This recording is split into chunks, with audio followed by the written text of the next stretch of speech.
अस्सलाम वालेकुम नाज़रीन, मैं हूं अरसलान कोकर। आप देख रहे हैं प्रोग्राम प्ले फील्ड। साल का पहला दिन है, नए साल की शुरुआत है। मसाइल पाकिस्तान के खेलों के साथ वही हैं पुराने जो 77-78 सालों से चले आ रहे हैं, लेकिन कुछ मसाइल ऐसे हैं जो नए दरियाफ्त किए हैं हमने। और उसमें नए मसाइल में पाकिस्तान की पीक हुआ करती थी हॉकी। ऐसी खेल थी जिसके सुपर स्टार्स को मिलने के लिए लोग तरसा करते थे। वो सुपर स्टार्स जब रोड पर चलते थे तो इंग्लैंड हो, इंडिया हो, दुनिया का कोई मुल्क हो, ऑस्ट्रेलिया हो, पाकिस्तान हो, तो उन सुपर स्टार्स के लिए लोग तस्वीरें खिंचवाने के लिए मरे जाते थे। ऐसा स्टारडम था हॉकी का। और उसी स्टारडम में पाकिस्तान हॉकी ने शानदार कामयाबियां समेटी। वर्ल्ड कप जीते, एक बार नहीं, दो बार नहीं, वर्ल्ड कप जीतते गए, अजलान शाह जीते। जितने बड़े इवेंट्स हॉकी के आप ले लें, आई कैन नेम इट, वो सारे पाकिस्तान हॉकी ने कप्स और ट्रॉफीज जमा करके पाकिस्तान में रख दी। कमाल कर दिया। बड़े बड़े सुपर स्टार्स एक ही टाइम में एक ही टीम में हुआ करते थे, जिसमें मैं बहुत बड़ा नाम अगर शहबाज सीनियर जिन्हें मैराडोना ऑफ हॉकी कहा जाता है, उनके साथ वसीम फिरोज बहुत बड़ा नाम, और उसी टाइम के और इरा के बहुत सारे नाम। हेड कोच रहे ताहिर जमान साहब, वो बहुत बड़ा नाम रहे। सेक्रेटरी जनरल हॉकी फेडरेशन रहे राना मुजाहिद, अच्छे हॉकी के खिलाड़ी थे लेकिन बड़े बदतरीन एडमिनिस्ट्रेटर के तौर पे वो सामने आए। ऐसे कई लातादाद नाम है, अख्तर रसूल साहब हैं और बहुत सारे हैं, इस्लाहुद्दीन है। इन सारों को हॉकी में बारियां भी मिली, काम भी करने का मौका मिला। अगर किसी ने पोस्ट पर काम नहीं किया बड़ी, तो वो चंद लोग होंगे जिन्होंने ग्रास रूट लेवल पर काम किया। उनमें से एक शख्सियत, आज का पहला दिन है और मैं इसीलिए आज उनसे बड़ी मैंने रिक्वेस्ट भी की कि जी आज आपके साथ मैंने शो करना है और बड़ी डिटेल बात करनी है। Wasim Firoz legendary hockey Olympian है और बहुत अच्छा, बड़ा डिसेंट, बड़ा सोबर पर्सनैलिटी का नाम है पाकिस्तान में, जिन्होंने बहुत साफ सुथरा काम किया हॉकी के साथ और बड़ी लगन के साथ काम किया। सिलेक्टर हों, ग्रास रूट लेवल पर काम कर रहे हों, अपनी जॉब उनकी बावर्दी अफसर है, अपनी जॉब के साथ भी इंसाफ, काम के साथ भी इंसाफ, तो हॉकी के साथ भी मोहब्बत, और बड़ा खुल के बात करने वाली शख्सियत है वसीम फिरोज। हमारे साथ मौजूद है। वसीम भाई, अस्सलाम वालेकुम। वालेकुम सलाम असलान। शुक्रिया सर आपने पहले फिर तो मुझे। आपको नए साल की मुबारकबाद। आप सबको, आपके पूरे चैनल को, सच टीवी के जितने भी टेक्नीशियन हैं उन सबको दिल की गहराइयों से नया साल 2026 का मुबारक आपको सबको। हाँ, और आज मुबारक हो। बहुत सी बातें होंगी इंशाल्लाह। वसीम भाई और पहले तो खुल ज़रा के बातें होंगी थोड़ा सा इंशाल्लाह, मैं चाहूँगा बताते हैं कि आप। हम हमेशा हॉकी पर तो बात करते ही हैं। मैं ज़रा आपके इरा पर बात करना चाह रहा हूँ। आज नए साल की शुरुआत है, थोड़ा लोगों को सुनवाएं, तो दोबारा रिकॉल करवाएं सबके जहनों में। आपके हाथ में हॉकी और शानदार खेल, वो सबके जहनों में। आप दो चार खिलाड़ी रह गए थे आखिरी जिनको लोग बड़ा जानते हैं। वसीम भाई, वर्ल्ड कप, ओलंपिक्स कैसे हुआ करते थे? आप लोग जब तैयारी करते थे क्या करते थे ऐसा कि ऐसी तैयारी थी कि जहां जाती थी वो टीम, जहां शहबाज सीनियर, जहां वसीम फिरोज जाएगा, वो हमारे लिए ट्रॉफी और कप लेकर आए? ऐसा क्या करते थे सर, क्या तैयारी करते थे? असल में असलान, लगन, शौक और पाकिस्तान का जो एक हमारे सीने के ऊपर जो एक उसका फ्लैग लगा हुआ था, उसकी अहमियत थी। ठीक है ना, एक बहुत बड़ा नाम कि भाई पाकिस्तान के लिए खेलना है, मुल्क के लिए खेलना है, हेड डाउन करके। और जो ट्रेनिंग हमारी होती थी, महीने के कैंप होते थे, ट्रेनिंग कैंप लगे, कभी लाहौर लगा, कभी इस्लामाबाद लगा है। हम घरों को छोड़ के और मुल्क की सतह पे लग गए कि भाई हमने पाकिस्तान से खेलना है और वर्ल्ड कप जिताना है, या एशियन गेम, जो भी टारगेट हमें मिलता था उसके लिए हम अचीव करते थे। और महीने घर से दूर रह के और पाकिस्तान की खिदमत में लग जाया करते थे। बात ये था कि उस वक्त ना हमने पैसा देखा, ना हमने घर देखा, सिर्फ देखा तो कौम की सतह के लिए खेलने के लिए हम लगे रहे कि भाई हमने मुल्क के लिए जी वसीम भाई। विक्ट्री लेके आनी है। कभी भी ऐसा नहीं था। सारी चीजें रखते हुए मैं आज, क्योंकि पूरा साल गुजर गया, अब 2026 शुरू हो गया है, नया साल है, अल्लाह करे हमारी हॉकी टीम उसी सतह पे आए जहां हमने छोड़ा था, विक्ट्री स्टैंड पे। World cup, Olympic, Asian game, Asia cup, ये सब टाइटल हमारे पास थे जो हम महरूम हो चुके हैं इस टाइटल से। नहीं है सारे टाइटल हमारे पास, बच्चों को नौकरियां नहीं मिल रही हैं, ग्रास रूट पे जॉब नहीं है। मेरे इदारे के अंदर जो है, हमारे इदारे में कस्टम्स के अंदर जो जॉब्स होती थी वो भी नहीं रही है। मेरे हमारे इदारे में छोड़े, पीआईए है, नेशनल बैंक, कस्टम में अब जॉब्स नहीं है, कॉन्ट्रैक्ट पे लेते हैं। जब तक ये जब जॉब्स नहीं होंगी, और मेरी तो गुजारिश प्राइम मिनिस्टर से, मैंने काफी मरतबा, हमारे चीफ पैटर्न है शहबाज शरीफ साहब, कई मरतबा आपके चैनल और दूसरे चैनल के तवक्कुल से मैंने बात की है कि जॉब्स ओपन करें, ताकि जो है बच्चों को ओपन मौका मिले। अब जब रोजी नहीं होगी, खाना नहीं होगा, पीना नहीं होगा, बच्चों का टीएडी नहीं होगा, तो कैसे खेलेगा एक गरीब बाप जो कि 18 या 20 लाख कमाता है, उसका बच्चा जो है वो 15 हजार कैसे अफोर्ड करेगा? ठीक है ना। ये किट जो है इतनी महंगी हो गई है हॉकी की, कि गरीब का बच्चा जो है वो हॉकी नहीं खेल सकता। इसके लिए हुकूमत को कुछ ना कुछ करना पड़ेगा। और हॉकी प्रोवाइड होती थी, किट प्रोवाइड होती थी, वो अब नहीं रह गया है। तो मैं यही कह कि हम इतने जो महरूम हो गए हैं अपने वर्ल्ड कप, ओलंपिक और क्वालिफाई नहीं कर पाते, उसकी यही एक वजह है कि हुकूमत की सलाह के ऊपर आपके चैनल, जो कि सच टीवी के तवक्कुल से मैंने कहा, ये पूरा करंट करंट अफेयर का है, मैं हमेशा कहता रहा हूँ। और आपके ये सारे जितने भी हमारे सियासतदान हैं, बड़े बड़े नाम हैं, ये प्रोग्राम आप देखते हैं, आपके प्रोग्राम में आते हैं। और आपने भी कई मरतबा इनसे कहा है कि हमारा कौमी हॉकी खेल जो है इसको बचा लें, वरना ये हमारे हाथों से निकलता जा रहा है। इतना टैलेंट है। आज भी मैं सिलेक्टेड था 2020 में और 2021 में। बहुत टैलेंट है अजलान, पूरे पाकिस्तान में बड़ा टैलेंट भरा हुआ है, बस सिर्फ फैसिलिटीज नहीं है हमारे पास। जो है वो जो एक जो फराम करते हैं ना कि सारी हमें चीजें मिल जाएं, तो हुकूमत इस्लाह के ऊपर तो हम इंशाल्लाह ऊपर आ जाएंगे। अब नौकरियां मिलती हैं तो आपकी अच्छी होती है। अच्छा फेडरेशन वसीम भाई, जो है, ये आपको पता है बहुत उसका सारी क्या हाल है, रहते हैं वसीम भाई, वो काफी जाली डिटेल। मेरा एक स्कूल सवाल कहलाते है हैं। वसीम भाई, एक सवाल है। आप कोयटा में इस वक्त मौजूद हैं, माशाल्लाह बावर्दी अफसर हैं, काम भी कर रहे हैं, फील्ड पर भी काम कर रहे हैं, ये बहुत बड़ी बात है। जी। पढ़े लिखे हैं ना, इसलिए अल्लाह ने आपको बड़ा मौका दिया कि आपने अपनी एजुकेशन भी बड़ी ज़बरदस्त रखी, हॉकी भी रखी। तो ये मुझे ये बताएं, हॉकी में कोयटा की बात कर लेते हैं, चले बलूचिस्तान पूरे की नहीं। आपको टैलेंट हॉकी में कुछ दिखने में आया है? अभी जितने दिन, अभी तो कम टाइम हुआ है आपको वहां ट्रांसफर हुए, लेकिन क्या आपने कोशिश की देखें कि हॉकी कितनी है, यहाँ कौन खेल रहा है, कैसे खेली जा मैं रही है? हाँ, मैं एक्चुअली यहाँ कोयटा में हूँ, और डेफिनेटली यहाँ पोस्ट हुआ हूँ एफबीआर की तरफ से। मैं ग्राउंड गया था, यहाँ यूब स्टेडियम है और 2-3 ग्राउंड है, मैं गया था। मैंने देखा कोई फैसिलिटीज नहीं है यहाँ पे, जबकि आपके सदर जो है अपना तारिक मुफ्ती साहब खुद कोयटा से बिलोंग्स करते हैं। मैं जब उस ग्राउंड पे गया, मैंने कहा तारिक मुफ्ती साहब आए थे यहाँ पे, मुझे किसी ने इन्वाइट किया कि आप आ जाए। मैंने कहा जी आए थे, मगर वादी दावे करके चले गए और कुछ इम्प्लीमेंट नहीं हुआ। आपके सरफराज मुफ्ती साहब यहाँ के, आपको पता है कि सारा करता धरता है, एक मिनिस्टर है यहाँ के जी हाँ, बिल्कुल चीफ कोयटा के। मिनिस्टर हैं सर, और वो कबाइल भी के चीफ चाहिए भी कि हो वो गए हैं अब तो। देखें। और तारिक मुफ्ती क्योंकि नॉमिनेट हुए हुए हैं यहाँ पे, तारिक तारिक मुफ्ती जाने लगे हैं, दूसरा कोई नॉमिनेशन आएगा, वो आके जो है वो आके हॉकी को बेहतर करेगा। तो मेरा यही ख्याल है कि इसको प्राइम मिनिस्टर साहब हमारे, जो शहबाज शरीफ साहब हैं, जो चीफ पैटर्न हॉकी के हैं, उनको चाहिए कि कोई अच्छा निजाम करें, अच्छे लोगों को लगाएं, साफ शफाफ लोगों को, ताकि हॉकी बेहतर हो। अच्छा वसीम भाई, चले आपने अभी जिक्र कर दिया कोयटा का, तारिक मुफ्ती साहब का, कि जी तारिक मुफ्ती का ताल्लुक भी कोयटा से ही है, और हाँ है बलूचिस्तान से उनका ताल्लुक है, बड़ा गहरा ताल्लुक है, पैदाइश वहाँ की, सारा कुछ वहाँ का। सदर बनते हैं वो हॉकी फेडरेशन के, चले जैसे भी बन जाते हैं, अब तो खैर नहीं होंगे सदर, अब तो इलेक्शन की तरफ जाना है, वो तो एक सिर्फ इंतज़ामी उमूर के लिए एडहॉक बेसिस पे लगे हुए हैं।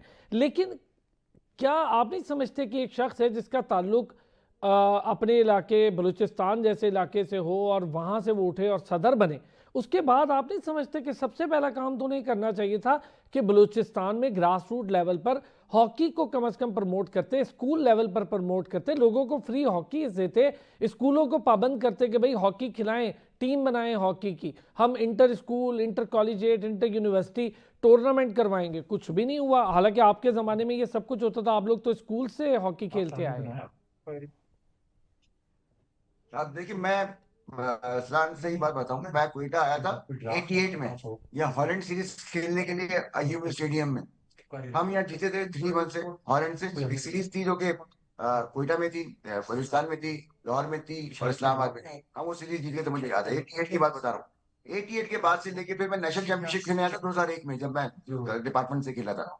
उसके बाद से मैंने यहाँ कोई एक्टिविटी नहीं देखी, इसलिए एक्टिविटी नहीं देखी कि यहाँ पे ग्रास रूट लेवल है ही नहीं, ग्रास रूट लेवल के ऊपर हॉकी नहीं है। दूसरी बात ये कि इसको, इस सूबे को देखा ही नहीं कि भाई यहाँ भी टैलेंट है। हालांकि यहाँ से बस निशान निकले, शकील अब्बासी निकले, काफी प्लेयर यहाँ से निकले, एक आध दो प्लेयर निकले। मैं तो आज भी कहता हूँ कि कोयटे के अंदर ओलंपियन आए और यहाँ पे आके ग्रास रूट लेवल के ऊपर काम करे, ताकि यहाँ से के भी बच्चे खेलें और पाकिस्तान की सतह पे आए। तो मेरा ये ख्याल है कि हमारे चारों सूबे एक होते थे उस जमाने में, और चारों सूबे से प्लेयर निकलते थे और नेशनल चैंपियनशिप में नजर आते थे सामने कि भाई ये इस बलूचिस्तान से खेल रहा है, क्या बच्चा अच्छा खेल रहा है। तो अब वो नहीं रहा। मैं यहाँ देख रहा हूँ कि यहाँ पे कोई भी हाल बहुत बुरा है यहाँ का, ठीक है ना। हॉकी का ही हाल बुरा है तो आपको पता है। और फेडरेशन जो है सिर्फ अपनी मनमानियां कर रही है बैठ के सीट के ऊपर। उन्हें हुकूमत से पैसा चाहिए, काम नहीं चाहिए। अब काम नहीं करेंगे, जब पैसा नहीं होगा तो फिर पैसा होगा तो उसके बाद फिर काम कहाँ से होगा। ये सारी चीजें जो है देखनी पड़ेंगी। इसमें एक कमेटी बिठाई जाए, जो कमेटी बैठेगी तो इंशाल्लाह सारी चीजें अच्छी हो जाएंगी। अच्छा वसीम भाई, कमेटी के ये लिए एक चीज मैं ये 2025 बोलूंगा कि भाई 2025 हॉकी के लिए कैसा आपकी नज़र में रहा? क्या कोई बड़ी तब्दीली हो गई 2025 में? कोई अचीव किया हमने गोल 2025 में? मैं ज़रा हॉकी की तबाहली का भी जिक्र करूंगा। 2025 कैसा रहा? आप 2025 की बात कर रहे हैं, पूरा कैलेंडर निकल गया हमारा, ठीक है ना। आपके सामने सारे का सारा मौजूद है अपना कि भाई ये पूरा साल कैसा गुजरा है। लड़ाइयों में गुजरा है, हुकूमत से पैसे मांगे गए हैं। आप देख लें कि 22 करोड़ रुपए दे दिए अपना प्रो लीग के लिए, उसका कोई भी इनपुट नहीं निकला। क्यों नहीं निकला इनपुट? कि भाई काम हुआ ही नहीं है। और कोच हजार आपके सामने कि भाई वो टूर पे जा रहे हैं, वापस आ रहे हैं, और बस एक जैसे कि प्रेशर ट्रिप बना रहे हैं अपना। कोई पुरसाने हाल नहीं है। मुझे बड़ा अफसोस होता है, कहते हुए आपके प्रोग्राम में पूरे साल निकल गया है हमारा। अभी जो 2026 आ रहा है इसमें क्या होना है क्या नहीं होना वो आपके सामने है। कि अच्छा अगर काम हो जाएगा, अच्छे लोग आके बैठ जाएंगे, अच्छी जैसे कहते हैं इलेक्शन होंगे शफाफ, उसमें नए लोग आके बैठेंगे तो कोई काम अच्छा होगा, वो ईमानदारी से काम करेंगे। उनका इनपुट होना चाहिए, चेक एंड बैलेंस होना चाहिए कि भाई हुकूमत अगर पैसा दे रही है तो राइट वे में जा रहा नहीं जा रहा, तब काम अच्छा होगा। वरना तो फिर यही हाल है कि हॉकी को आप खैरबादी कहते हैं, बस नजर नहीं आएगी, टूर करते रहेंगे, बच्चों को पैसे नहीं मिलेंगे, नौकरियां होंगी नहीं। तो ये हमारा हॉकी जो कौमी खेल है कहाँ जाएगा? आपके पास विकटियां कोई भी नहीं हो, आप 18 17 17 18 रैंक पे खड़े हुए हैं यार, ये तो सोचें। और कोई पूछने वाला ही नहीं है। हम आपके प्रोग्राम में आके मैं बार बार चिल्ला रहा हूँ, बार बार जो है प्राइम मिनिस्टर को अपील कर रहा हूँ, खुदारा इसको बचा लो, ये खत्म हो जाएगा। सारे स्पोर्ट जैसे और भी स्पोर्ट खत्म हो गए, ये एक साथ जिसने इतना सारा मेडल लाके दिए, इतना नाम दुनिया में किया है, ये भी खत्म हो जाएगा, फना फिल्ला हो जाएगा। तो भाई अच्छा करना है, अच्छे लोगों को बिठाएं। मुझे शौक नहीं है, मैं तो कहता हूँ आज ग्रास रूट लेवल दे मुझे, मैं नीचे बच्चे के लिए काम करूंगा। क्योंकि जब नीचे काम नहीं होगा तो ऊपर की सतह पे फिर कैसे निकलेगा? ये जितने भी लोग आते हैं ये आके सीटें मांगते हैं, और इनको सीट पे बैठते हैं तो 8 लाख रुपए तनख्वाह होती है, 5 लाख रुपए सेक्रेटरी की होती है, 8 लाख सदर की होती है। और इनको टूर करने चाहिए, ये टूर करने चले जाते हैं कि हमें टूर पे टीएडीए मिले। बच्चों का कोई परेशानी हाल नहीं है। एक टूर्नामेंट गुजरता है तो तीसरे टूर्नामेंट में जाके पैसे मिलते हैं बच्चों को, बच्चा रोना रोता है, फिर क्या खेलेगा दिल से वो। बात ये है कि उनके भी तो घर को देखना होता है कि उनका घर कैसा चल रहा है। भाई ये इतनी मुश्किल से पाकिस्तान मिला, और मैं कहता हूँ ये बहुत बड़ी बात है कि ना कुछ फैसिलिटीज होने के बावजूद लड़का फाइनल सेमीफाइनल में पहुंच जाता है। यार कमाल है, मैं तो हैरान हूँ। हमारे दौर में ये सारी चीजें होती है तो हम तो हर मेडल जीत के लेके आते हैं। हम तो जीते ही हैं, खैर सारे मेडल जीते हैं, जो आपका बच्चा नहीं जीत पा रहा, नाम ही नहीं है। तो अपन जब नाम नहीं होगा उसका बच्चे का, जो 5 साल में बच्चा 3 साल खेलता है उसका नाम ही नहीं होता, 3 साल बाद गायब कर देते हैं, फिर दूसरा बच्चा लेके आया थे। यार बच्चे को अगर आपने 5 साल खिलाओगे तब जाके उसका कॉन्फिडेंस बिल्डअप होगा, तब जाके वो जो है पाकिस्तान की सतह पे खेलेगा, नाम उसका होगा, वर्ल्ड क्लास प्लेयर बनेगा। लाइकिंग डिसलाइकिंग है बस, और कुछ नहीं है आसान। अच्छा करो, अच्छा करोगे तो सामने नजर आएगा, बुरा करोगे तो अच्छा आप लोग मीडिया खा जाएंगे इनको कि भैया। वसीम भाई, हमने ये चीज़ नोटिस की कि पिछले 2-3 सालों में सदारत की बड़ी दौड़ लगी। एक शख्स तो खैर 8-10 साल बैठ गया था, वो बड़ी मुश्किल से गए, और सजाद खोखर साहब, उन्होंने बड़ी मुश्किल से हॉकी को खैराबाद कहा। उनके दौर में करप्शन के केसेस निकले तो कई ओलंपियंस के उसके साथ नाम जुड़ गए। मुझे बड़ा अफसोस हुआ, बड़े बड़े ओलंपियंस के नाम जुड़ गए। आसिफ बाजवा साहब आते हैं, उनका नाम कभी करप्शन से जुड़ जाता है। शहबाज सीनियर साहब आए तो कोई इल्ज़ामात लग गए, अब पता नहीं किस हद तक क्या सदाकत है। बहरहाल पिछले 2-3 सालों में कभी हमने देखा सजाद साहब गए तो शैला रज़ा आ गई, शैला रज़ा थोड़े दिन भी नहीं रहीं, मेरे ही प्रोग्राम में वो अपना इस्तीफ़ा पेश करके गई, और मुझे भी अफसोस हुआ कि वो काम कर सकती थी। वो खातून बड़ी मेहनत कर रही थी हॉकी के लिए, उसने सिंध हॉकी में वुमेन हॉकी को बड़ा प्रमोट किया। खैर वो चली जाती हैं, और एक अजीब डिबाट कांग्रेस के ज़रिए ये आ जाते हैं दोनों, राना मुजाहिद और तारिक बुख्ती। मुझे बताएं, क्या ये ज़रूरी है वसीम भाई, आपके दौर में ये ज़रूरी था कि सारा फोकस सदारत की कुर्सी पर हो? आप खिलाड़ियों पर ज़्यादा फोकस होता था, लोगों को तो सदर का पता भी नहीं होता था, सेक्रेटरी कौन है, सदर कौन है, सिर्फ खिलाड़ी पता होते थे कि वसीम फिरोज़ है, शहबाज सीनियर है, वो है, ये है, हमें तो यही पता था। लेकिन हम अब देख रहे हैं, अब सदर की दौड़ है, सदर को शौक पड़ गया कि मेरा नाम आना चाहिए सबसे आगे। भाई बात ये है कि पैसे की दौड़ है सारी। ये पैसा देख रहे हैं, इन्हें और कुछ भी नहीं चाहिए, पैसे के अलावा इनको और कुछ नहीं चाहिए। पैसा मांगने के लिए आए भाई, सीट की जंग लड़ रहे हैं कि सीटें चाहिए। बच्चे का कोई परेशान नहीं है, बच्चे को कोई नहीं पूछ रहे ये लोग, बच्चे क्या कर रहे हैं क्या नहीं कर रहे हैं, इनको इससे कोई मतलब ही नहीं है। और पर्चियां चल रही है, पर्चियां मतलब ये कि भाई अप्रोच चल रहा है कि ये बच्चा हमारा क्लब का रख लो, ये रख लो। तो भाई बड़ा गलत हो रहा है। टैलेंट फिर कहाँ जाएगा? जो टैलेंट बच्चा जो जो खेल के आ रहा है, वो मेहनत करके आ रहा है, उसको आप निगलेक्ट कर देते हैं, उसको बाहर कर देते हैं। और उसको लेके आते हैं जो इनकी लाइकिंग का होता है, ठीक है ना। और टीएडीए चल रहा होता है, और साथ में इनका चल रहा होता है लीग मैचेस के। भाई लीग मैच मिल जाएगा तो इनसे मैंने पहले भी बहुत प्रोग्राम में बताया कि लीग के पैसे भी खाए जाते हैं बच्चों के, टीएडीए के पैसे भी खाए जाते हैं बच्चों के। तो ऐसे लोगों का तो आप पोस्टमार्टम करके इनको डिबार कर दें, बाहर कर दें, लाइफ बैन कर दें। अब ये आए हैं, एक टोला चल रहा है जो कि म्यूजिकल चेयर की तरह घूम रहा है। सब बैठे हुए थे, इतनी इतनी समरी बना के हमने इनको दी है, कोर्टों में चले गए, केसेस के ऊपर चले हैं। मगर ये अपना वही जो जो फुटबुट किया हुआ पैसा है, उसे वकील खरीदते हैं, और वकील खरीद के वकील से स्टे ले लेते हैं। वो स्टे ले लेता है वकील, फिर ये बैठ जाते हैं आगे टी के अंदर। बड़ा गलत है, मुझे बड़ा अफसोस है। मैंने पाकिस्तान के लिए खेला अच्छे वक्त में, अब वक्त देख रहा हूँ तो बड़ा मुझे दुख होता वसीम है भाई, अंदर ये से। अब यार मैं क्या अगर हुआ चले, हुआ है? अच्छे मैं अब वक्त में आपसे खेल के पूछ ही चले गए, लेता लोग हूँ। कहते हैं यार, हमसे ही पूछते हैं ना, हमसे पूछते हैं लोग कि क्या हाल है। वसीम भाई, ये सारे जो ओलंपियन हैं, आप लोगों के कुछ साथ भी खेले हुए हैं, कुछ आपसे सीनियर भी हैं, आप नहीं समझते इन सबकी भी जिम्मेदारी थी कम से कम अपना नाम साफ रखते, अपने ऊपर इल्ज़ाम ना लगाते? ये राना मुजाहिद भी तो हॉकी प्लेयर हैं, और भी अख्तर रसूल साहब हैं, दीगर हैं, बाजवा साहब हैं, ये सारे हॉकी प्लेयर हैं। लेकिन क्या सारों ने अपना नाम खराब नहीं किया इस चक्कर में पड़ के कि हमें ओहदे चाहिए, ओहदे चाहिए? सारे बदनाम हो गए, कितना अफसोस की बात है। इनकी ये बदनामी की मेरी वजह से बात सुने, हॉकी को कोई ये आइडियलाइज नहीं इन्होंने, कर रहा। बात सुने, ऐसे ऐसे बच्चे, देखिए राना मुजाहिद मेरे साथ खेला है, भाइयों की तरह से, छोटा है मुझसे, ठीक है ना। और ये सारे जितने खेल रहे हैं मुझसे छोटे हैं, मेरा डेब्यू उनसे पहले हुआ है, 83 का मेरा डेब्यू है। शबाज भी मुझसे जो है वो छोटा है मुझसे, वो भी 86 में आया, 85 में आया है, मैं उनसे पहले का आया हूँ, बहुत पहले का आया हूँ। मैंने जब देखा कि ये लौट आ गई है, अच्छा खेले थे पहले, वेरी गुड प्लेयर, राना मुजाहिद भी बहुत अच्छा प्लेयर था। मगर इनको, इनके ऊपर कोई हाथ नहीं था जो इनको इनके ऊपर रखता। ये फ्री हैंड इनको दे दिया। फ्री हैंड, आप एक किसी को पैसा दे देंगे करोड़ रुपए, या 10 5 20 करोड़ रुपए दे देंगे, तो वो क्या करेगा? ठीक है ना, जब सीट उसको पक्की मिल जाएगी और उसको पूछने वाला कोई नहीं होगा, तो फिर ये अंजाम होगा। आपने इनके ऊपर चेक एंड बैलेंस रखना था। इनको तनख्वाहें नेशनल बैंक से मिल रही हैं, अपने इदारों से भी पैसे मिल रही हैं, और यहाँ से भी पैसे कमा रहे हैं, और फिर ऊपर से कट भी मार रहे हैं, बड़ा बड़ा कट। कट समझते हैं ना आप मुझे, बिल्कुल कैसे कैसे बिल्कुल फुटबुट सर, कर रहे कट हैं। तो मुझे बहुत अच्छे से इनकी पता है। अपने जरा इंक्वायरी तो करें, इनके पास क्या कुछ नहीं है, हमारे पास क्यों नहीं है? एक अपना घर है मेरे पास, 20 बच्चे हैं, इनके पास क्या कुछ है? वो तो जरा इंक्वायरी कराएं, कहाँ से आया पैसा? नेशनल बैंक में एबीपी की तनख्वाह कितनी है? कहाँ से घर बना, कहाँ से फैक्ट्रियां बन गई, कहाँ से गाड़ी आ गई, कहाँ से गाड़ी नहीं लेके चल रहे हैं? पूछे तो। इतनी वसाइल इनके पास कहाँ से है? ये हुकूमत का, आवाम का पैसा है। जो आवाम का पैसा हुकूमत को मिलता है, हुकूमत देती है फेडरेशन को, तो क्यों दे रहे हैं इनको पैसा भाई? इनको तो सारे इदारे बंद कर दें पैसा देने। ये खा जाते हैं पैसा सब, लूट लूट के अपना। ना इनका ऑडिट होता है, ऑडिट होता है तो उसका कांग्रेस के अंदर ये जब बैठते हैं तो कांग्रेस से इनसे हिसाब किताब मांगती तो नहीं देते। अभी आईपीसी के अंदर चल रहा था, चले गई स्टैंडिंग कमेटी में, बात हो गई, कोई पुरसाने हाल नहीं है। क्यों?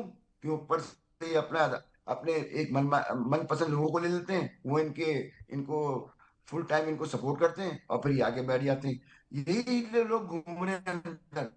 इनको तो डिबार हटा दें, बिल्कुल लाइफ टाइम बैन लगा दें। ये 4 5 लोगों का टोला है जो कि हॉकी को बर्बाद करके बैठा हुआ है। आज हॉकी टीम यूनिवर्सल से नंबर पे चलेगी, इनकी वजह से गई है। मैं आज के मुंह पे कह रहा हूँ आपके, मुझे कोई फेडरेशन की लालच नहीं कि मैं आपकी फेडरेशन में आऊं, ठीक है। मैं जब आऊंगा जब शफाफ लोग, अच्छे लोग आएंगे। 84 का बैच था, बड़े बड़े नाम थे उसमें, अयाज महमूद थे उसमें, तौकीर डार थे उसमें, शाहिद अली खान थे उसमें, हनीफ खान थे, मुझे जूनियर कलीमुल्ला, बड़े बड़े नाम थे। उन बैच को ऊपर आना चाहिए, वो मेच्योर और अच्छे लोग थे जो कि काम कर रहे थे। अब ये जो लोग, ये जो 94 का बैच है, बर्बाद कर दी हॉकी इन्होंने। इनको मिल गया अपना, जिसे कहते हैं कि पकी पकाई हंडिया मिल गई, खाए जा रहे हैं पैसा। और भाई, आप बच्चों के लिए कुछ बोलो, ये बात कर सकते हैं? ये सिर्फ पैसा मांगते हैं हुकूमत से, ये बात कर सकते हैं बच्चों के लिए कि भाई बच्चों की नौकरियां करवा दें? बच्चों की जॉब कोई नहीं आ रहा, ये सिर्फ अपने घर भर रहे हैं। भाई साफ बात मैं बताऊंगा आप, हॉकी को अच्छा करना है, ईमानदारी से चारों सूबों को देखा जाता है, नेशनल चैंपियनशिप करवाई जाती है। अब मैं जैसे बहुत आपके नेक्स्ट प्रोग्राम से पहले जो प्रोग्राम था उसमें हनीफ खान ने साहब बोला कि 10 करोड़ रुपए इनको सालाना मिलते थे वहां से अपना सिंध गवर्नमेंट से, वो बंद हो गए। हम्म। बंद कर दिए, इसलिए बंद कर दिए कि सिंध को पूछते नहीं थे, सिंध का एक बच्चा नहीं था। वहां शला रजा ने मिल के एक जिसे कहते हैं कि मुर्तजा वहाब से कह के 10 करोड़ रुपए सेंक्शन कराए थे कि भाई सिंध के को भी देखा जाएगा, फेडरेशन को पैसे दिलवा दें ताकि सिंध की हॉकी भी बेहतर हो। सिंध की हॉकी तबाह हो गई, उसमें कोई बच्चा नहीं लिया। अभी भी आप देख लें कि अभी जब नेशनल चैंपियनशिप तो कोई लड़का जो था वो सिंध का नहीं था, सिवाय पंजाब के या केपी के। बस यही है, आप जब तक नहीं देखेंगे चारों सूबों के टैलेंट नहीं निकालेंगे ईमानदारी से, कभी भी आपकी हॉकी बेहतर नहीं होगी। हॉकी जब बेहतर आपकी होगी जब ईमानदारी होगी, अच्छे साफ शफाफ घर से निकल के आएंगे वह, इसमें हनीफ खान हो गए, आपके इस्लाउद्दीन हो गए, ये नहीं आएंगे अंदर। मैं आपको बताऊं, ये इसलिए नहीं आएंगे अंदर कि इनको अपनी इज्जत प्यारी है भाई, ये उनको बेइज्जत लेकिन करते हैं बैठ के। वसीम भाई आप ठीक है, बड़े आप उनसे मैं पूछते भी आपकी नहीं है बात से कि अग्री भाई हूँ। आप हमें गाइडेंस दें। मैं आपकी बात से अग्री हूँ कि अच्छे लोग डरने लग गए हैं, उनको अपनी इज्जत का बड़ा ख्याल है। हॉकी फेडरेशन का नाम इतना बदनाम हो गया है कि अब बिल्कुल। उसके साथ जुड़ना ही कोई पसंद नहीं करता। अब ये तारिक बुख्ती जैसे लोग ही आते हैं जो पैराशूटर्स होते हैं, जिन्हें हॉकी का ना अलिफ ना बे पता, ना कभी एडमिनिस्ट्रेशन की इतनी बड़ी, बस आ गए वो। मुझे ये बताएं, अभी इलेक्शन होना है, चले मैं बाद में आगे चल के आपसे मैं डोमेस्टिक स्ट्रक्चर, हॉकी की असल तबाही की वजूहात और बाकी किरदार कैसे बेहतर हो सकता है, इन चीज़ों पर आज बड़ी डिटेल बात करूंगा। ये बताएं सर, इलेक्शन होना है, क्या उम्मीदें हैं इस इलेक्शन से आपको? और जो तरीक़ाकार पाकिस्तान स्पोर्ट्स बोर्ड ने अपनाया, आपको पता है स्क्रूटनी अपनी मदद आपके तहत किए जा रहे थे क्लब्स की, और उसको रोका पाकिस्तान स्पोर्ट्स बोर्ड ने, और वहां पर बताया कि आप नहीं कर सकते, ये हमारा इलेक्शन कमीशन मौजूद है, वो 3 लोगों की कमेटी जो इलेक्शन कमीशन है वो करेगी। ये तो खुद ही किए जा रहे थे, लेकिन अभी भी इनको कोई रोक नहीं रहा, इनको कोई कुछ नहीं कह रहा, बस सिर्फ एक नोटिफिकेशन आ गया। मुझे तो समझ नहीं आता ये क्या क्या चल रहा है, ये क्या मिली भगत से सारे चल रहे हैं क्या? भाई देखिए, मैं आपको बताऊं, ये इलेक्शन ये अपना खुद कराना चाह रहे थे, क्योंकि ये खुद बैठना चाह रहे थे। ठीक है ना, कि इलेक्शन हो जाए, हम अपने मनपसंद लोगों को ले आए। कांग्रेस के लोग जो कि डिबार हो चुके थे, जो कि थे ही नहीं, ये तो वो थे जो इनके कलम ही नहीं थे कांग्रेस के, जो इन्होंने जो अपने जो लोग बिठाए हुए थे उनसे जाली उनसे कलब लेके और इलेक्शन में आके बैठ गए और खुद अपने आप को नॉमिनेट करा लिया। सब गलत था। अब शफाफ इलेक्शन होंगे और ये कातर यही कराएंगे, तारिक मुफ्ती साहब कराएं, ये इलेक्शन तारिक मुफ्ती साहब कराएंगे। तब जाके आप एक पूरी एक कमेटी आपकी बैठेगी, मैनेजमेंट बैठेगी, इलेक्शन होगा, उसमें कोई भी आए अपना, डेफिनेटली साफ शफाफ इलेक्शन हो, तो फिर सारी चीजें अच्छी हो जाएंगी। ठीक है ना।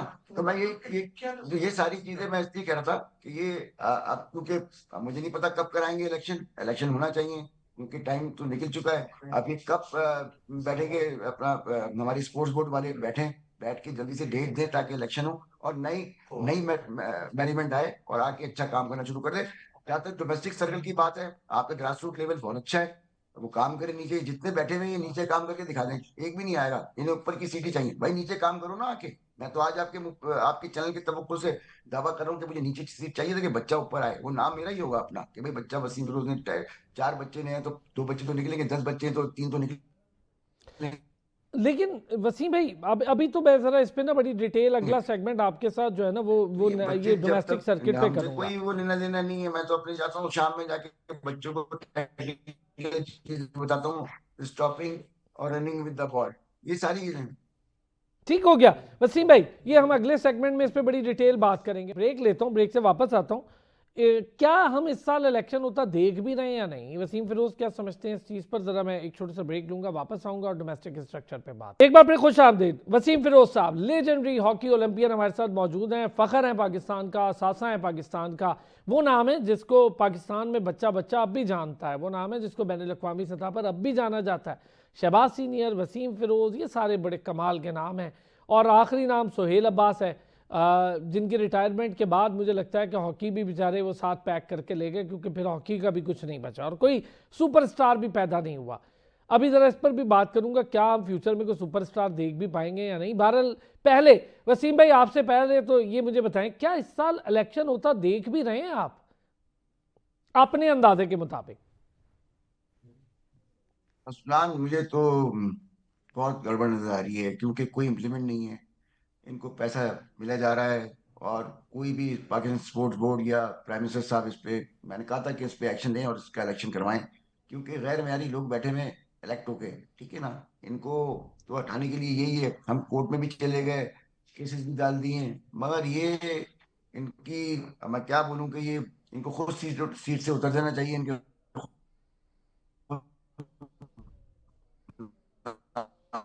काम है बहुत बड़े बड़े, मगर ये कब्जा आएगा नहीं, क्योंकि इनके होते हुए अगर ये बोलेंगे तो ये उनका मुंह शराब कॉल देके बंद करा देंगे। बड़ा अफसोस की बात है कि इतने बड़े बड़े नाम वो घरों में बैठे हुए हॉकी का जवाल होते हुए देख रहे हैं कि हॉकी कितनी बर्बादी पे ये लोग पहुंचा चुके हैं, और आगे मजीद पहुंचाना चाहते हैं। ये तो अब एडॉक लगवाना चाहते हैं कि बिल्कुल ही बंद हो जाए और टूर बाद में टीम बाहर ही ना जा सके। ओमान से खेल लेते हैं, मलेशिया से अच्छा एक चीज़ खेल वसीम लेते हैं, भाई, खुश हो यानी जाते आपके हैं। मुताबिक जो मैं समझाऊं, आपके क्या मुताबिक ये है कि आप ये समझ रहे हैं कि इस साल भी हॉकी के इलेक्शन होते आपको नजर नहीं आ रहे, आप ये समझ रहे हैं कि अभी भी ये मामला फंसा हुआ है मुझे चीजों में? नजर नहीं आ रहे, क्योंकि अगर कोई आगे, कोई फौज का, हमारे फौज के कोई लोग आगे बैठ जाएं जो कि इसको टैकल करें अच्छे, इनको हटा दें और वो टेक ओवर करें, उनके आमने सब सामने आ जाएगा निकल के उन्होंने क्या क्या गड़बड़े की हुई है। क्योंकि डेफिनेटली हर चीज जो कि ये कर चुके हैं वो सब किताब में बंद हो चुकी है, रजिस्टर बने हुए हैं वहां पे, कितना पैसा निकाला, कितना, वो भी गायब ना कर दिया, अकाउंट के थ्रू गायब ना कर दिया वो सारी चीजें। क्योंकि जब भी कोई आता है नया सेक्रेटरी, सबसे पहले वो साफ करता है पुराने मामले को कि यार वो हमारे सामने ना खुले, ताकि आने वाला पैसा रुक जाएगा हमें। तो मेरा यही ख्याल है कि ये सारी चीजें जो है ऐसी हैं कि अगर आप इस पे इम्प्लीमेंट करेंगे और सारी चीजें को सही शफाफ तरीके से लेके आएंगे तो इलेक्शन हो जाएंगे। इलेक्शन तो होते हुए मुझे नहीं लगता कि इस्लामाबाद में स्पोर्ट्स बोर्ड है, स्पोर्ट्स बोर्ड के जो भी डीजी हैं उनको चाहिए कि खुदारा इसको अपने अपने हैंड पे कराएं इलेक्शन, साफ शफाफ इलेक्शन कराएं, और उन लोगों से करवाएं जो कि साफ शफाफ हैं, जो कि बड़े बड़े ओलंपियन हैं। उन पे लेने, शहनाज शेख बैठे हैं, इस्लाउद्दीन है, समीउल्लाह, इनको बुलाएं, मजूर हसन साहब है, चारों बहुत बड़े नाम है, इनको बुला के कराएं और इनको बिल्कुल शामिल करें उसके अंदर, फिर इलेक्शन अच्छे हो जाएंगे। आप अगर इलेक्शन अच्छे चाहते हैं और साफ शफाफ चाहते हैं, मैनेजमेंट ही चाहते हैं, तो ये सारी चीजें अभी अगर कर लेंगे तो बेहतर हो जाएगा। वरना इसके बाद मुझे कोई चांस नजर नहीं आता कि इलेक्शन होंगे, और कोई ना कोई लाके अपना स्पोर्ट्स बोर्ड वाले बिठा देंगे लाके, अपने कोई नुमाइंदा बिठा देंगे, इलेक्शन के बगैर से तंग आ जाएंगे तो इलेक्शन ही नहीं होंगे, तो वो अपना नुमाइंदा बिठा देंगे। फिर यही होगा कि हॉकी का वही हाल है जो अब है। अंजाना तो यही ख्याल है, क्योंकि इतना पैसा दे चुके हैं, लड़के बददिल हो चुके हैं, नौकरियां आपके पास है नहीं। जब तक नौकरियां नहीं होंगी, हॉकी की नौकरियां नहीं खोल रहे यार, हॉकी में तो वैसे ही इतना कोई पैसा है नहीं, अमेच्योर गेम है। ओलंपिक में ही जाते हैं, खाली ओलंपिक क्वालिफाई करे हुए जमाना हो गया, वर्ल्ड कप किए हुए जमाना हो गया। Asian game Asia game India में हो तो आप खेल नहीं सकते इंडिया में जाके, क्योंकि वो हमें थ्रेट करते हैं, हमें डराते धमकाते हैं कि हमारी कंट्री आओगे तो न्यूट्रल हो नहीं सकता, न्यूट्रल कहीं जगह पे करा दें, वो भी आप बात नहीं कर सकते अपने स्टैंड लेके, क्योंकि आप स्टैंड इनके पास है ही नहीं इतना कि ये ऊपर जाके बात कर लें, ठीक है ना, क्योंकि इतने इतनी हारे हो चुकी हैं, ये क्या बात करेंगे, इनके पास मुंह ही नहीं है बात करने का। तो बात ये है कि अच्छे लोगों को बिठाएं, लाके बड़े लोगों को लेके आए। मैं अपनी बात नहीं कर रहा, मैं तो आज भी आपसे कह रहा हूँ, मैं सिलेक्टेड था 5 साल, बच्चे सिलेक्ट, वही सिलेक्ट करके बच्चे जो लेके आए थे, जब मधु जूनियर साहब थे, आज वो बच्चे ही खेल रहे हैं आपके सामने। आपके हन्नान है उसमें, और लड़की सूफिया ने, सब वही खेल रहे हैं बच्चे अपना। बल्कि हम्माद तो भी आए हैं जो कप्तान है आपके, उनको भी निकाल दिया, 3 साल वो नहीं खेले। बहुत पहले लिए, बहुत अच्छा बच्चा है, मुझे तो बहुत पसंद है, वो बहुत डेयरिंग है, फाइटर है, लड़ता है, वो तो लड़ जाता है लड़कों से भी, सबसे फेडरेशन लड़ता है अपना कि प्लेयर खिलाओ। तो प्लेयर अंदर खेलता है, प्लेयर जीतता है तो मैनेजमेंट जीतती है, मैनेजमेंट जीतती है तो भाई आवाम जीतती है, साफ बात है, आवाम को मिलती है चीज। तो सही बात मैनेजमेंट है। ही आपकी सही नहीं है तो लड़का कहाँ से खेलेगा भाई। लड़का ही आपका कैसे जब खेलेगा, जब उसके पास टीए नहीं मिलेगा, जब पेट से उसको फाके मिलेंगे, बेरोजगारी मिलेगी, तो क्या खेलेगा यार, मुझे पूरा समझ से साल बाहर है। यही रहा वसीम भाई, कई फैसिलिटीज कई ही नहीं है टूर यार। हो गए, तो कई कई टूर हो कहीं से गए। तो कोई चीज धारा सही बने, कहीं से कोई धारा सही नहीं है, सही बात है, कई कोई कई तो टूर हो आसान गए, सही बने। बच्चों को पैसे ही नहीं मिले सर, टीए डीए उनको हाँ, कैंप के पैसे, मैं वो 1200 1500 भाई ये देते कैंप का, वो भी नहीं दिया, 1200 1500 भी नहीं ये दिया, और मेरे 22 करोड़ मिल रहा है। मैं तो हैरान हूँ, करोड़ों मिल रहा है, वो जा हाँ, कहाँ रहा है, लग किस पे रहा है, ये बड़ी अजीब बात है, मुझे खुद कभी समझ नहीं आई कि ये कहाँ, ये तो आप भाई ही ये खुद ने खा बड़ा। जाते हैं, ये सारा करोड़ के अंदर जो बजट आता है ये खुद ही ले जाते हैं ना इनके। मैंने कहा ना इंक्वायरी करो इनकी भाई, इनके बैंक स्टेटमेंट निकालो, इनके घरों के देखो कहाँ से आए तुम्हारे पास। जब ये जब आर्मी इनके ऊपर बैठेगी आके, जब इनकी इंक्वायरियां करेगी प्राइम मिनिस्टर के थ्रू, तब जाके चट्टा बट्टा सामने आएगा, खुलेगा आपको सामने पेंडोरा बॉक्स कि क्या हुआ है। ये पेंडोरा बॉक्स खुलेगा तो इनकी आग लग जाएगी, परेशान हो जाएंगे, भागेंगे मुल्क छोड़ के। इतना पैसा सीज कर दें इनकी चीजें अपना भाई। मैं तो साफ कह रहा हूँ अपना हमारे पास तो नहीं है ना। देखिए मैं तो एक इदारे में काम कर रहा हूँ अपना, ठीक है ना, एफबीआर में।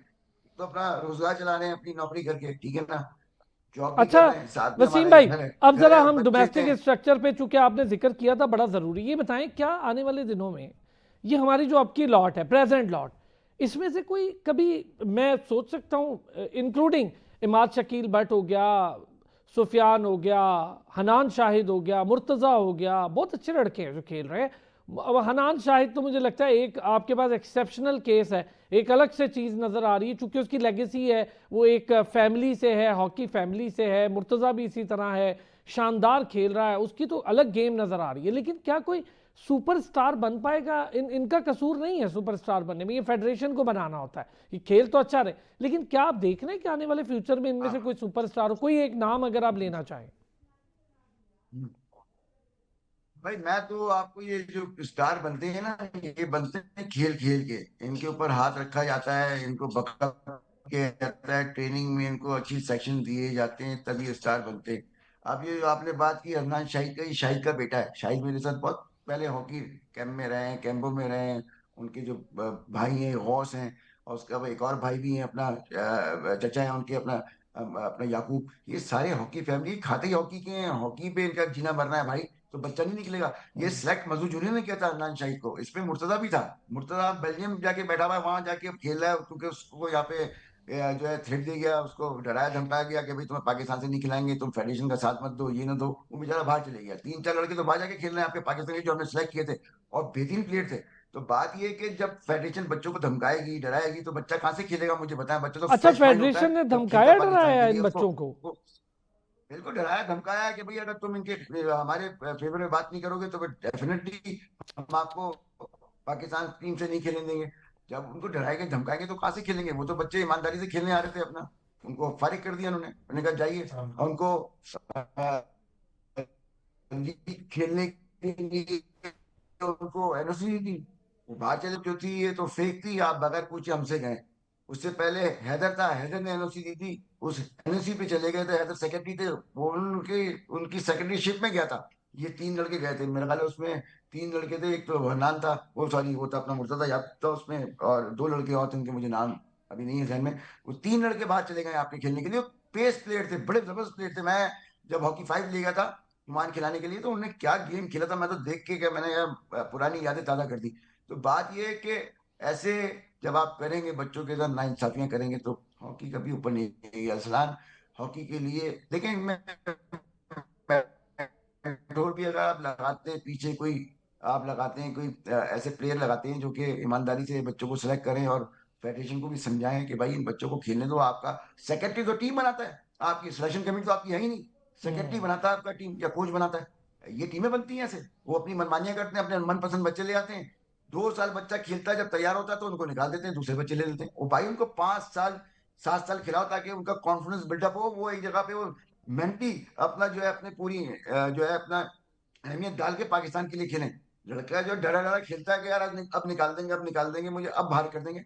हॉकी ऐसे नहीं चलती भाई, हॉकी खेल चलती है अपना फ्री हैंड से। फ्री हैंड खिलाओगे बच्चा जीतेगा, ठीक है ना। बच्चे पे छोड़ दिया जाता है कि बेटा आपने प्लान आउट करना है, अंदर जाके हम आपको एक सजेशन दे रहे हैं, आपने दिल से खेलना है, पाकिस्तान के लिए खेलना है, लगन से खेलना है। फिर बच्चा जाके हॉकी खेलता है, आपको पैसे भी मिलेंगे, आपके लिए ऊपर बात भी करेंगे।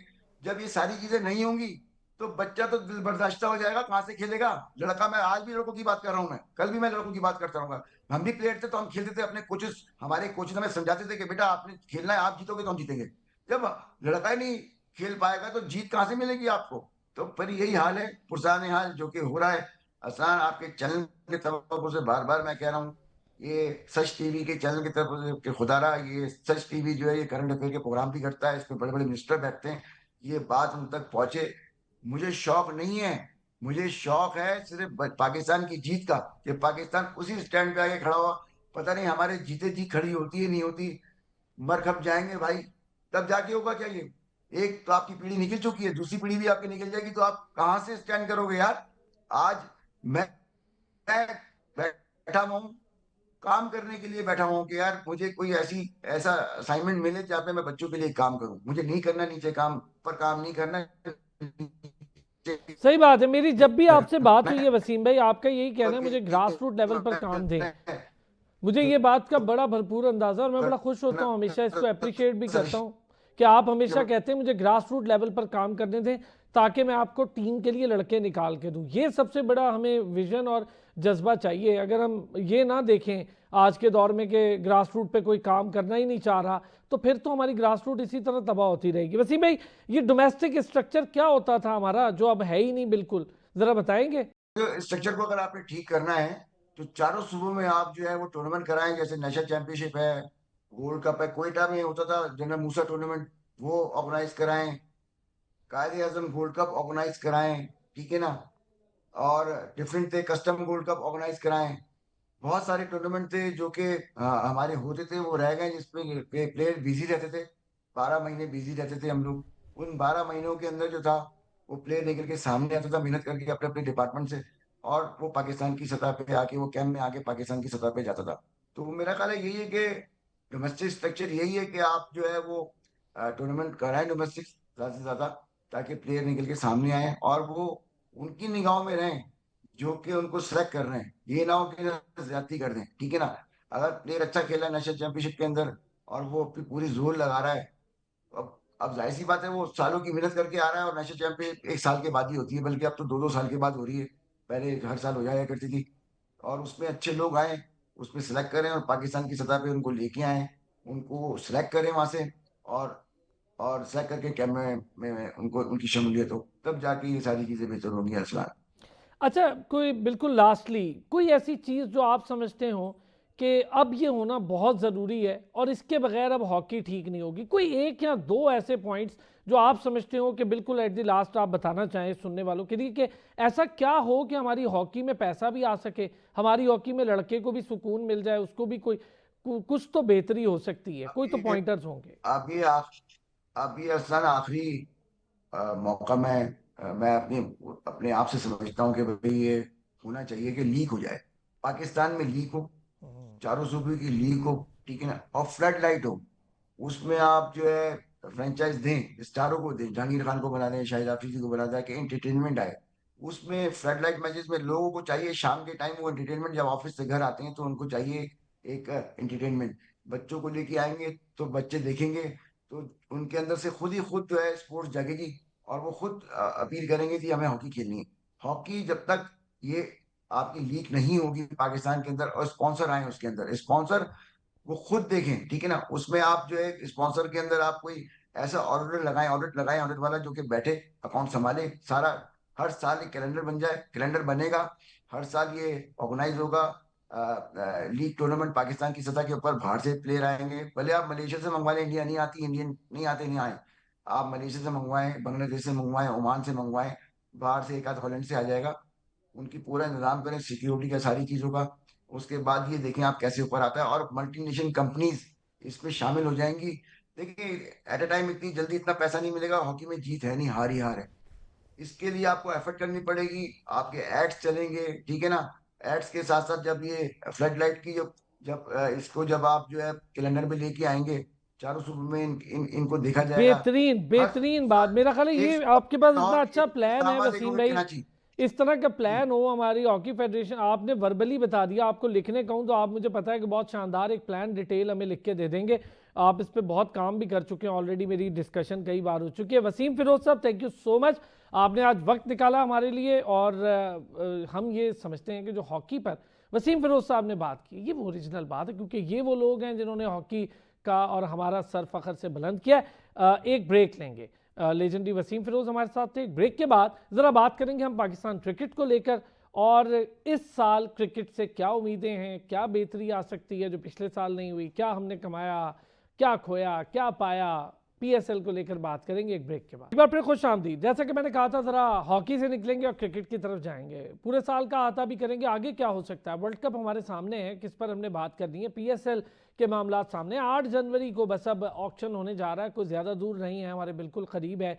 2 नई टीमों की इंडक्शन हो जाएगी। एक टीम के लिए मोहसिन नकवी साहब ने बता दिया है कि पीसीबी खुद चलाएगा। हमने भी इसकी खबर बहुत पहले दे दी थी। फिर मैंने ये भी कहा था कि अली तरीन साहब को शायद मौका मिल जाएगा कि उनके लिए दरवाजे ओपन हो। मैं बहुत खुश हुआ कि मोहसिन नकवी साहब ने बिजनेस मॉडल अपनाया, पर्सनल ग्रजेस नहीं। उन्होंने कहा जी अली तरीन साहब लेना चाहें कोई और टीम ले लें, उनकी मर्जी है और आ जाएं ऑक्शन में, हमें तो कोई एतराज़ नहीं है। ये बहुत अच्छी बात है, बहुत ज़बरदस्त बात है। और इसी तरह पाकिस्तान में ये पीएसएल अब ऊपर भी जाने वाली है। अहमद अमाद सिद्दीकी साहब ने हमें ज्वाइन किया, साबिक फर्स्ट क्लास क्रिकेटर भी हैं, क्रिकेट एक्सपर्ट भी हैं, स्पोर्ट्स जर्नलिस्ट भी हैं। बहुत शुक्रिया अहमद भाई, आपने हमें ज्वाइन किया। पहले तो अहमद भाई ज़रा हम ना सारी चीज़ों को छोड़कर ये 2026 का जो वर्ल्ड कप है, क्या फोकस कर रहे हैं हम 2026 के वर्ल्ड कप के लिए, और पिछले पूरे साल की जो हमने क्रिकेट खेली, क्या आप उसको 2026 के वर्ल्ड कप की तैयारी मान सकते हैं? थैंक यू अरसलान, बहुत बहुत शुक्रिया प्रोग्राम में शामिल करने के लिए। मेरे ख्याल से हमारी तैयारी बिल्कुल भी नहीं है। हमारा कॉम्बिनेशन अभी तक डिसाइड नहीं हो सका। वो प्लेयर जो फर्स्ट चॉइस हुआ करते थे वो बिग बैश लीग में है। एक अच्छा डिसीजन ये कि चले उनको नहीं कंसिडर किया जा रहा।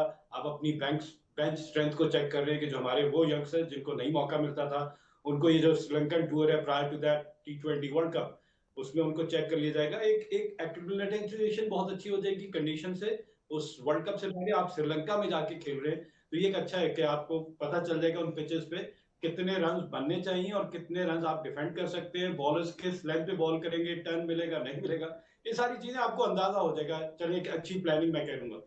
लेकिन जब हम ओवरऑल पूरे साल की बात करें पाकिस्तान क्रिकेट की, तो मुझे बड़ी डिसअपॉइंटमेंट हुई। देखिए, हम साल का आगाज करते हैं न्यूजीलैंड में, जहां पे 5 मैचेस में 4-1 से हमें शिकस्त होती है। एक मैच में हसन नवाज ने फास्टेस्ट सेंचुरी स्कोर की फॉर पाकिस्तान ऑफ 44 डिलीवरीज, लेकिन उसके अलावा उसने बाकी 4 इनिंग में कुछ भी नहीं किया। और अगर एक ही प्लेयर को ले लें तो बाकी पूरी टीम ने भी कुछ नहीं किया। तो हम ओवरऑल देखें, हमने कैप्टन नामजद किया हारिस को, और नजर आया कि एक ऐसा प्लेयर जो खुद ब्रेन को नहीं यूज कर रहा। मतलब मार धाड़ क्रिकेट आप कहीं ना कहीं खेल पाएंगे, लेकिन हर जगह आपको दिमाग यूज करना पड़ता है। लेकिन वहां नजर आ रहा था कि सेंसलेस बैटिंग हो रही है। अगर कैप्टन आप ऐसे प्लेयर को नामजद करते हैं कि जिसका कोई दिमाग ही नहीं है, तो बाकी टीम क्या करेगी? तो कैप्टन बड़ा मेच्योर होना चाहिए, और वो एग्जाम्पल होता है बाकी टीम के लिए। तो यहाँ अब थॉट प्रोसेस की बात की जाए तो बस यूं ही उठा दिया। फिर कोचिंग की बात की जाए, Aqib Javed, Azhar Mahmood, Gillespie, Gary Kristen, एक म्यूजिकल चेयर चल रहा है पाकिस्तान में। कंसिस्टेंसी नहीं नजर आ रही, और कंसिस्टेंसी ना नजर आने की वजह से आपकी टीम जो है वो डिलीवर नहीं करती। देखिए, आप एक दफा फैसला कर लें कि ये प्लेयर आउट ऑफ फॉर्म है और ये हमारा फ्यूचर है। आउट ऑफ फॉर्म को क्या करना है, आपने 4 डे क्रिकेट में लेकर जाना है, रेक्टिफाई करनी है उसकी जो जो शॉर्ट कमिंग्स है, और फिर उसको कह के जब वो फुलफिल कर लेगा, और अगर तो जो करंट टीम में प्लेयर होगा उससे अच्छी परफॉर्मेंस होगी, तब आप उसको लेकर आए। बजाय इसके कि आप उसका नाम वैसे ही उठा के वापस दोबारा टीम में ले आते हैं और उसने अपनी गलतियों कोताहियों पे कोई काबू नहीं पाया होता, तो फिर यही रिजल्ट होंगे जो साल में आपको नजर आए। अच्छा अहमद भाई, बांग्लादेश, एक चीज इसमें जरा चले, हमने इस पर बात शुरू कर दी, तो ये जो पूरा पिछला साल जब भी टीम सेलेक्ट हुई, चाहे वो टेस्ट के लिए हो रही हो, चाहे वो वनडे के लिए हो रही हो, चाहे वो T20 के लिए हो रही हो, ये एतराज़ात क्यों उठे आपकी नज़र में? ये जो एतराज़ात हर तरफ से सहाफ़ी भी उठा रहे हैं, क्रिकेट पंडित भी उठा रहे हैं, क्रिकेट एक्सपर्ट्स भी उठा रहे हैं, क्रिकेटर्स भी उठा रहे हैं, ये एतराज़ात पाकिस्तान टीम की सिलेक्शन पर क्यों उठ रहे हैं? असला मुझे अफसोस पता क्या होता है, सहाफी, चले मैं उनको एक थोड़ा सा वो दे देता हूँ कि वो क्रिकेट खेले नहीं, क्रिकेट को समझते नहीं है। वो सहाफी जो क्रिकेट नहीं खेले, अच्छा, जो जो जिनके हाथ में फैसला करने की सलाहियत है ना, वो क्रिकेटर्स अब नजर आ रहे हैं, जो अपना दौर गुजार के अब उन्हें, जो खुद इन सारी मराहिल से गुजर के आए होते हैं और फिर उस पर वो क्रिटिसाइज कर रहे होते हैं कि हमारे साथ ज्यादती हुई, जब वो खुद at the helm of the duty आते हैं तो वो वही गलतियां कर रहे होते हैं, वही ग्रुपिंग हो रही होती है, वही पर्सनल लाइक्स डिसलाइक। तो मेरिट जो है ना, वो पाकिस्तान के लिए आपको सबसे पहले सिर्फ मेरिट चाहिए होता है। हमारा एक मिसाल दे देते हैं, फवाद आलम, एक ऐसा टैलेंट जो टेस्ट क्रिकेट को बहुत ज्यादा सूट करता था, सिर्फ इस वजह से कि आपको उसके खेलने का स्टाइल नहीं पसंद, उसको 10 साल आपने बाहर रख दिया, और जब वो अपना पीक गुजार चुका था, 10,000 रन उसने डोमेस्टिक में किए, आप उसको लेकर आए और उसने दोबारा डिलीवर शुरू किया, और एक आध मैच में उससे परफॉर्म नहीं हुआ तो आपने फिर उसको साइडलाइन कर दिया। ये दूसरे प्लेयर के साथ क्यों नहीं कर रहे जो 17-18 इनिंग्स में स्कोर नहीं कर रहे, आप उनको खिलाए जा रहे हैं। तो ये जब तक आप वो कह रहे हैं दोहरा म्यार नहीं खत्म करेंगे, डबल स्टैंडर्ड नहीं खत्म करेंगे कि पाकिस्तान के लिए वही खेलेगा जो इनफॉर्म होगा, जो डिलीवर कर रहा होगा। बड़ा नाम को नहीं खिला रहे हम, बड़ा नाम वो बुक में है, वो ग्राउंड में जो परफॉर्म कर रहा है वो पाकिस्तान के लिए खेलेगा। तो ये इस तरह की जब मैं कहूंगा कि ज्यादतियां होती है ना, तो रिजल्ट आपके सामने होता है। अब मैं 2 सीरीज की आपसे बात करूं, वेस्ट इंडीज के खिलाफ सीरीज आपको 2-0 जीतनी चाहिए थी। जोमेल वॉरिकन कोई ऐसा स्पिनर नहीं था कि हम उससे एक सेशन में हमारी पूरी टीम आउट हो जा रही है। हमारे पास 2 ऐसे स्पिनर आए जिन्होंने दूसरी टीम को बासानी देर कर दिया। अब हमारी बैटिंग का इशू है कि बैटिंग में वो मेंटल टफनेस नहीं है कि जहां पैनिक बटन दबेगा ना कि वहां कैरेक्टर शो करने वाली बात होती है कि मेरे अंदर वो सलाहियत है।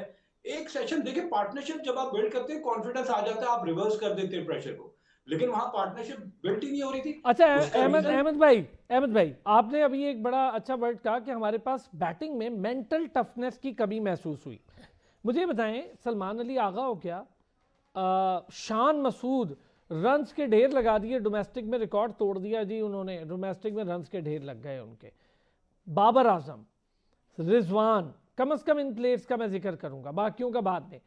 फिर इमामुल हक तो खैर उसको तो मौका ही सही से नहीं मिल रहा, उसके साथ थोड़ी सी ज्यादती हो रही है मैं समझता हूँ, लेकिन चलें, ये 4-5 नाम वो हैं जो हमारी बैटिंग में रीढ़ की हड्डी समझे जाते। अगर ये सारे नाम जो दुनिया के क्रिकेट के उफक पे चमक रहे हैं, इनके पास भी मेंटल टफनेस नहीं है, हम कैसे बता सकेंगे दुनिया को कि भाई हमारा ये स्ट्रक्चर था और ये प्रोडक्ट हमने निकाली, इंक्लूडिंग फखर जमान, साइम अयूब। अरसलान, सिंसेरिटी की बात आ जाती है। मिचेल स्टार्क की स्टेटमेंट आपने देखी होगी, बहुत ज्यादा वायरल है, कि उसने कहा कि मैं शॉर्टर फॉर्मेट नहीं खेल रहा, आईपीएल नहीं खेलूंगा, मैं फोकस करूंगा ऑन टेस्ट क्रिकेट। तो प्लेयर जब खुद सिंसियर है, उससे पता है कि अगर मैं वहां जाके खेल रहा हूं तो मैं बर्न आउट हो जाऊंगा। इमरान खान, ग्रेट इमरान खान की आईसीसी की सेमिनार में आपने स्पीच देखी होगी कि उन्होंने कहा कि फास्ट बॉलर्स स्पीड उनकी रिड्यूस होती जा रही है, वो बर्न आउट बहुत जल्दी होते जा रहे हैं, क्योंकि टेस्ट क्रिकेट नहीं खेल रहे।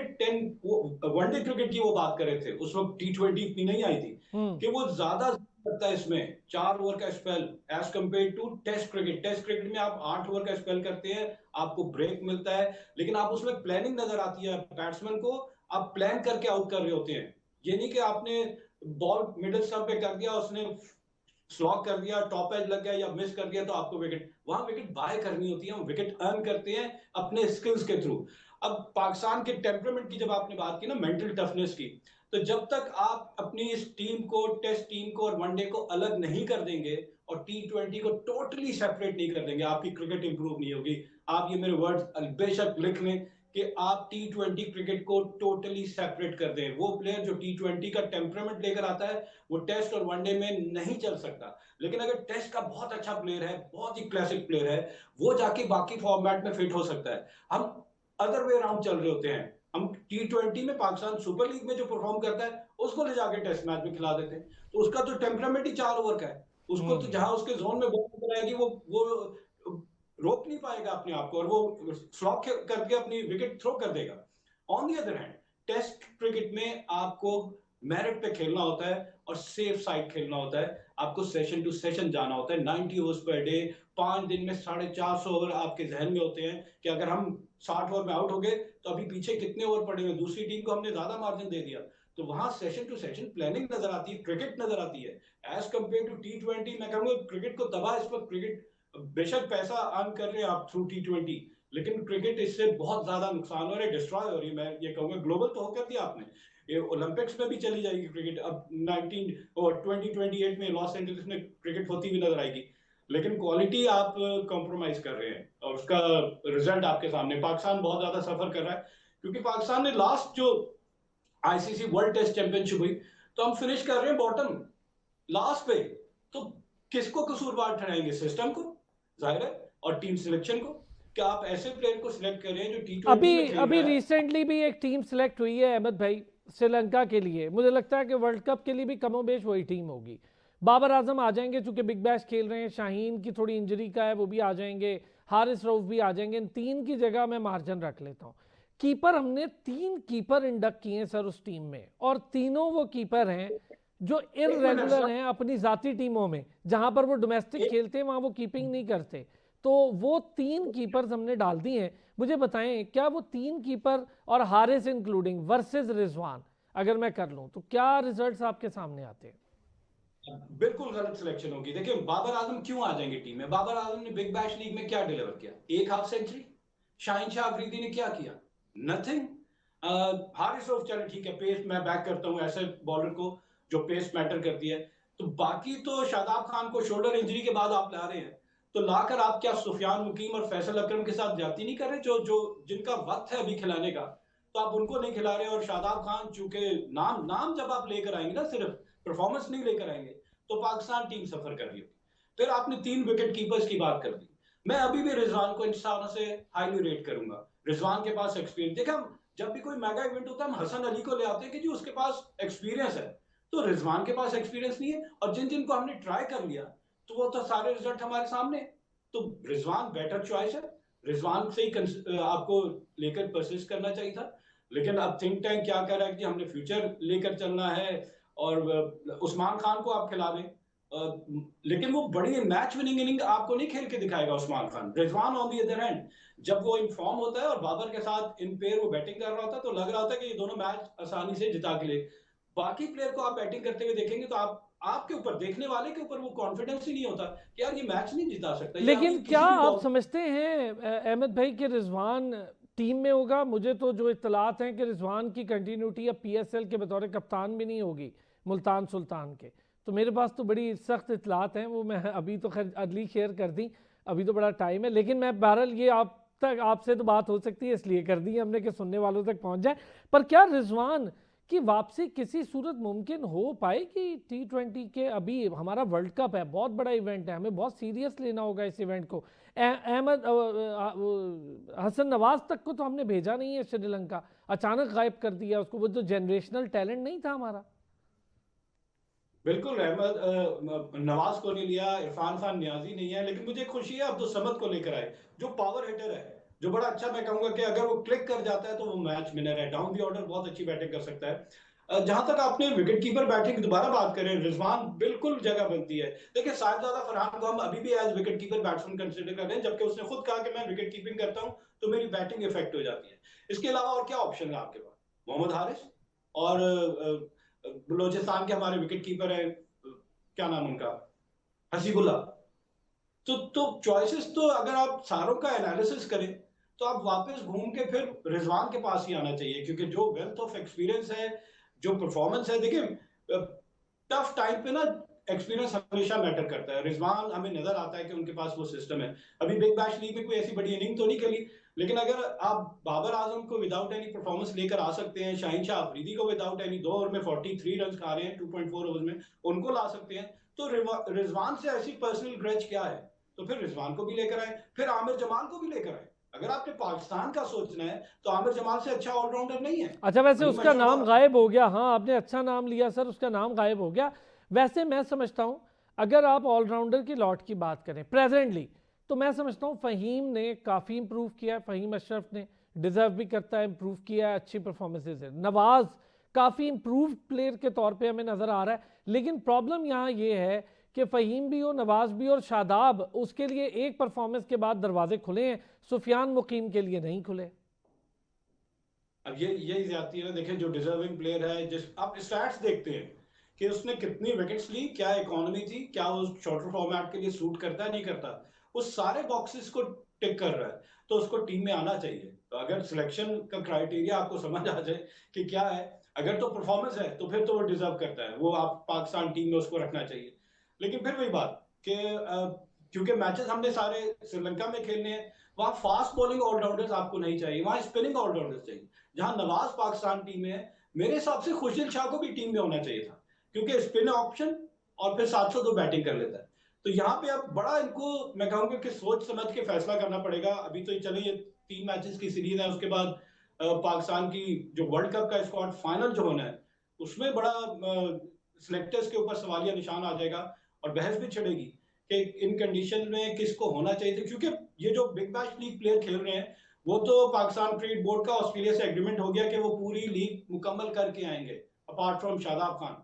लेकिन बाकी प्लेयर कैसे वहां से आ जाएंगे ये मुमकिन नहीं हो सकेगा, क्योंकि जब आप एक चीज कमिट कर देते हैं तो आपको फिर उसको फुलफिल करना होता है लॉन्गर टर्म में। चले ठीक है, जरा वहाँ प्रैक्टिस भी हो जाएगी, खैर है, हमें ये प्रॉब्लम नहीं था और नए लड़कों को मौका मिलेगा। बहुत शुक्रिया अहमद सिद्दीकी साहब, थैंक यू सो मच, आप हमारे साथ मौजूद है। क्रिकेट पर बात हुई, पहले हिस्से में हमने वसीम फिरोज साहब लेजेंडरी हॉकी प्लेयर के साथ हॉकी पर बात की।